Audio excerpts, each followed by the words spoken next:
Hola, qué bueno estar aquí de nuevo. Hoy nos vamos a meter en una exploración que me parece fascinante usando las fuentes que compartimos. Vamos a intentar conectar dos mundos que, bueno, a primera vista parecen súper distintos, pero que están muy, muy entrelazados en la cultura afrodescendiente, sobre todo en un lugar tan potente como Cali, en Colombia. Hablaremos de las barberías. Y de los tambores. Suena interesante. Son dos elementos que, sí, cada uno a su manera, son como pilares, ¿no? Para la vida en comunidad, para la identidad, la expresión cultural. Por un lado, las barberías, que son mucho más que un negocio. Y por otro, pues el tambor.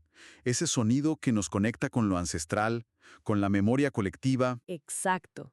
Y para entender esto tenemos varias fuentes. Hay reflexiones visuales, también escritas, del fotógrafo nigeriano Andrew Esibo, que son buenísimas. Tenemos investigaciones académicas, como una muy clave de Jenny Pozo, de la Universidad del Valle, sobre la economía de las barberías afro en Cali. También hay algunos datos, bueno, estadísticas del DANE y de la Cámara de Comercio de Cali, que hay que mirar con cuidado, ya veremos por qué. Y textos que nos ayudan a entender la historia, el significado profundo del tambor en África y en la diáspora. Claro. La misión, entonces, si lo podemos llamar así, es tratar de entender cómo estos dos elementos, un espacio social, más moderno, digamos, y un instrumento ancestral, cómo moldean y reflejan la vida, la identidad, la cultura, cómo conversan entre sí, aunque quizás no sea algo tan explícito siempre. Ok, ok, vamos a desempacar esto. Ah, y una curiosidad, justo del calendario. Hoy, 28 de agosto, aquí en Colombia, se celebra el Día del Peluquero. Es una fecha nuestra, diferente al internacional del 25 de agosto, que tiene una historia curiosa con un rey francés, Luis IX. Una coincidencia, ¿no? Interesante para arrancar a hablar de estos artesanos del cabello. Muy oportuno, ¿sí? Bueno, empecemos entonces por ahí, por la barbería. El fotógrafo Andrew Esibo, con ese trabajo que hizo en Lagos, en Nigeria, la describe muy bien. Dice que es un verdadero punto de unión. Y es verdad, es un lugar donde se junta gente distinta. Se habla de todo, ¿no? De fútbol, de política, de la vida. El filósofo Santiago Albarrico hasta lo compara un poco con el bar español, como ese refugio social, sobre todo masculino. Me gusta mucho esa frase de Esiebo, un espacio público íntimo. Su proyecto de Photos Pride nació justo de eso, de ver el orgullo de los barberos nigerianos. Orgullo por su trabajo, por cómo tienen su local, hasta por tener clientes importantes. Vio que no era solo cortar pelo, era un rol social. Pero, a ver, ¿qué es lo que hace que ese espacio sea íntimo y público a la vez? ¿Cómo funciona eso? Ahí es donde la cosa se pone más profunda, yo creo. Y se conecta con otra fuente, la del periodista Obidike Okafor. Él señala algo que tal vez no pensamos mucho. En muchas culturas africanas, tocarle la cabeza a un hombre es algo serio, está cargado de simbolismo. La cabeza representa el destino, la riqueza, la conexión con lo espiritual. No cualquiera puede tocarla. Es un privilegio, digamos, reservado a gente muy cercana, padres, esposas, a veces líderes espirituales. Ah, claro. Entonces el barbero, por su oficio, entra como en ese círculo de confianza, ¿no? Exactamente. El barbero es de los pocos extraños, por decirlo así, que tiene ese permiso, ese acceso físico y simbólico a la cabeza, y eso le da una posición especial. No es solo un servicio estético, es una interacción que casi roza lo ritual, que necesita confianza. Y esa cercanía física pues facilita la charla, la confidencia, ¿no? Construye lazos que van más allá de pagar por un corte. La silla del barbero se vuelve como un confesionario, un diván social. ¡Qué potente! Y esa carga cultural, esa mezcla de lo social y lo íntimo, la vemos clarísima en Cali. La investigación de Gianni Pozo es fundamental aquí. Ella documentó cómo, más o menos desde los años 90, las barberías afro se volvieron una salida súper importante, una vía de emprendimiento y, clave esto, de empleo digno para muchos hombres negros en Cali. Sí, la palabra digno es crucial. Pozo lo marca bien.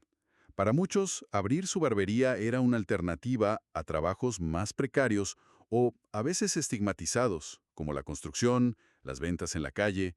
Era ser su propio jefe, desarrollar un oficio valorado, construir algo propio, con identidad. Y encontraron como su nicho, ¿verdad? Se especializaron en ciertos estilos. Así es. Se enfocaron mucho en lo que llaman el corte americano. Esos estillos con desvanecidos, los fades muy marcados, a veces con diseños, figuras, y ese estilo se puso súper popular. No solo en barrios como Agua Blanca, que es una zona enorme en el oriente de Cali con mucha población afro, sino también entre jóvenes de clases medias negras e incluso jóvenes mestizos que querían esa estética, ese look. O sea que pasó de ser algo de una comunidad a marcar tendencia en toda la ciudad. Totalmente. La demanda creció tanto que estas barberías empezaron a abrirse en otras partes de Cali, y el estilo se volvió tan fuerte que otras peluquerías, las unisex o las de barberos mestizos, tuvieron que aprender a hacer esos cortes para no perder clientes. Es un buen ejemplo de cómo una expresión cultural afro se mete en la estética urbana y la cambia. Hablemos un poquito de la parte económica. Aunque ya dijimos que las fuentes avisan, cuidado con las cifras. El DANE, que es el Departamento de Estadística de Colombia, dio datos en 2019 sobre peluquerías en general. O sea, incluye salones de belleza, todo eso. No hay un dato solo para barberías. Correcto. Y los números generales son interesantes. En Colombia, en 2019, había como 261.678 de estas unidades económicas de peluquería y belleza. La gran mayoría, casi 247.000, eran micronegocios, de una persona generalmente. Y aquí viene el dato clave que resalta la fuente. Casi el 80% de esos micronegocios a nivel nacional estaban liderados por mujeres. El 80% por mujeres, es altísimo. ¿Y eso qué nos dice de las barberías, que uno tiende a asociar más con hombres? Justamente, la fuente sugiere una inferencia que parece lógica aunque no tengamos el dato exacto. Si el 80% del universo general de peluquerías y salones está en manos de mujeres, pues es muy probable que el 20% que queda esté formado, en su mayoría, por las barberías, que sí suelen ser un espacio más masculino. Es una deducción, ¿no? Basada en cómo se compone el sector. Entiendo. No es un cálculo preciso, pero sí una forma de estimar qué tan grande es ese nicho masculino dentro del sector de la belleza. Exacto. Y si usamos esa proporción, ese 20% estimado, y lo aplicamos a los datos que sí hay para las peluquerías registradas formalmente en Cali, según la Cámara de Comercio de Cali de ese año, 2019, podríamos tener una idea, muy aproximada, del volumen económico formal de las barberías. La fuente hace esa estimación y sugiere que ese 20%, o sea, las posibles barberías registradas, manejaron activos por unos 5.6 mil millones de pesos colombianos y tuvieron ventas de casi 4.9 mil millones ese año. Son cifras importantes para un nicho. Pero, aquí viene el gran pero. Esas cifras son solo de las registradas y la misma fuente del DANE nos da como una bofetada de realidad. Una muy fuerte, sí. El DAN indicaba que, a nivel nacional, en 2019, solo el 12% de todas las peluquerías y negocios similares tenían registro mercantil. Solo el 12%. O sea, un 88% en la informalidad. Exacto. Un 88%. Increíble. Eso cambia totalmente la película. Quiere decir que cualquier cifra basada solo en los negocios formales es apenas la puntita del iceberg. La economía real de las barberías, su impacto de verdad en el empleo, en los ingresos de la gente, es muchísimo más grande, pero es invisible para las estadísticas oficiales. Precisamente. Y esa es una de las conclusiones fuertes que subraya la fuente, la urgencia de hacer un censo específico de barberos y barberías, sobre todo en ciudades como Cali, para poder entender de verdad cuánto mueven, qué impacto social tienen, y para poder pensar en políticas de apoyo que les sirvan, que respondan a su realidad, que es mayormente informal.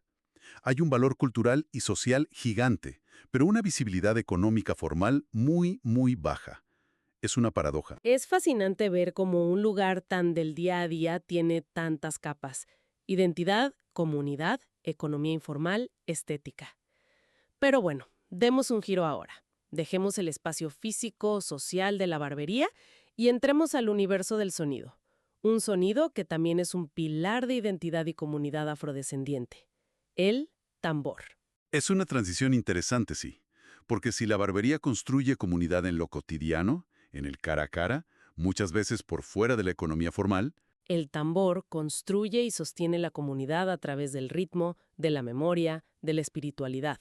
Transmite una herencia que también ha viajado y sobrevivido en gran parte fuera de los registros escritos oficiales. Hablemos de sus orígenes. Las fuentes dicen que el tambor es viejísimo, quizás uno de los primeros instrumentos que creó la humanidad. Se habla de orígenes africanos hace quizás decenas de miles de años. La idea básica parece simple, ¿no? Una piel estirada sobre algo que resuene. Una idea básica, pero con una diversidad de formas y materiales increíble, a lo largo de la historia y en distintos lugares. Resonadores de madera, de barro, cerámica, calabazas, troncos huecos, hasta metales. Y las pieles de distintos animales, claro, cada una da un sonido diferente. Pero, más allá de la forma, lo clave en el contexto africano antiguo era para qué se usaba. No era solo para hacer música y ya, ¿verdad? Para entretener. No, para nada. Las fuentes insisten mucho en eso. En muchas culturas africanas antiguas, los tambores eran objetos sagrados. Su uso estaba limitado a rituales, ceremonias, momentos religiosos o para comunicarse con lo divino, con el poder. Tocarlos fuera de esos momentos podía ser hasta un sacrilegio. Además, la música que hacían era de una complejidad, rítmica, polifónica, extraordinaria, muy diferente a las estructuras musicales europeas de esa época.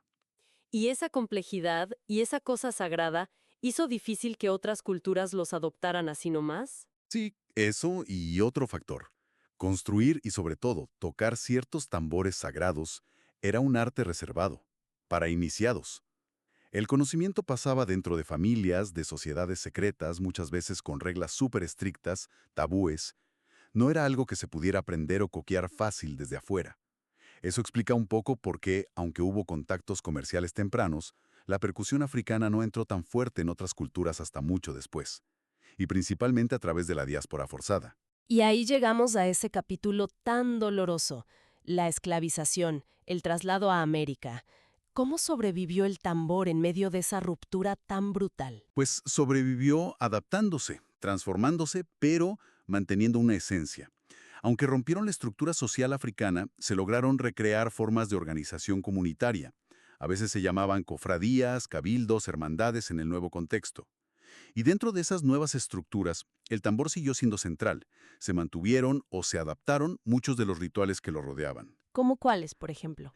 Las fuentes mencionan ceremonias para presentar un tambor nuevo, para consagrarlo. Prácticas como la abstinencia sexual o el ayuno de los tamboreros antes de tocar en ciertos rituales. Reglas sobre cómo acercarse al tambor, quién podía tocarlo, cómo guardarlo.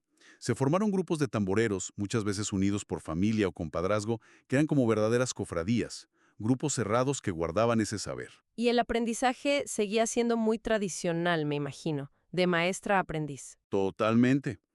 Aprendizaje de oído, por imitación, mirando a los mayores. Un proceso largo, que no era solo aprender los ritmos, sino entender el sentido, la función de cada toque, y aguantar la crítica, la corrección de los maestros. Una transmisión oral vivencial, pura y dura. Es increíble esa capacidad de resistir culturalmente. Y el legado de esa transmisión es gigante en la música que oímos hoy, en América Latina y el Caribe. Absolutamente monumental, sí. Esa base rítmica, esa sabiduría del tambor que cruzó el Atlántico y se reinventó aquí, es la columna vertebral de una cantidad enorme de géneros musicales que hoy sentimos como muy nuestros, muy latinos, muy caribeños. Piensa en el guaguancó, la rumba en Cuba, esa conversación entre tambores. La bomba y la plena en Puerto Rico, contando historias con el cuero. O aquí en Colombia, el currulao del Pacífico, con ese diálogo hipnótico entre cununos, bombo y marimba. Todos son hijos directos de esa herencia africana del tambor. La fuente lo dice de una forma muy linda. Si África es el continente madre, el tambor es el instrumento padre de estas músicas. Es imposible entender la riqueza rítmica de nuestra región sin reconocer esa raíz. Exacto. Y es clave para entender instrumentos como la marimba de Chonta, tan del Pacífico colombiano.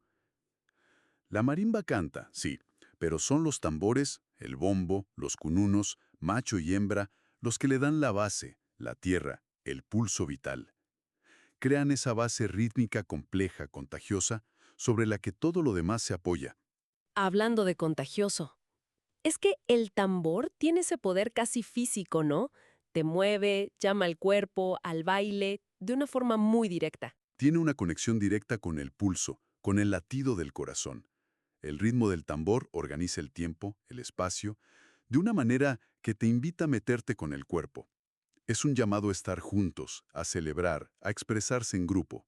Por eso es tan importante en fiestas, en rituales, en la vida social. Y no es casualidad que una ciudad como Cali, que tiene la segunda comunidad afrodescendiente más grande de Latinoamérica, después de Salvador de Bahía en Brasil, vibre tanto con estos sonidos. Además, Cali se ha vuelto como un epicentro para la cultura del Pacífico colombiano en las últimas décadas, ¿no? Sin duda, gracias al trabajo increíble de gestores culturales como el recordado Germán Patiño Osa, ya que se consolidaron eventos tan fuertes como el Festival de Música del Pacífico Petronio Álvarez, Cali se volvió un imán para músicos, bailarines, luthieres, gente que porta la tradición de toda la región pacífica. Muchos se han venido a vivir a Cali, trayendo toda esa riqueza sonora donde el tambor es protagonista total. El Petronio, cada agosto, convierte a Cali en la capital mundial de esa cultura afropacífica. Entonces, resumiendo un poco, hemos viajado desde esa intimidad social, esa economía informal de las barberías afro en Cali, hasta las raíces ancestrales y el poder que une del tambor. ¿Qué hilo podemos sacar de todo esto? Yo creo que el hilo es la capacidad de la cultura afrodescendiente para crear y mantener espacios y expresiones vitales, de identidad, de comunidad, y que muchas veces funcionan con lógicas propias, ¿no?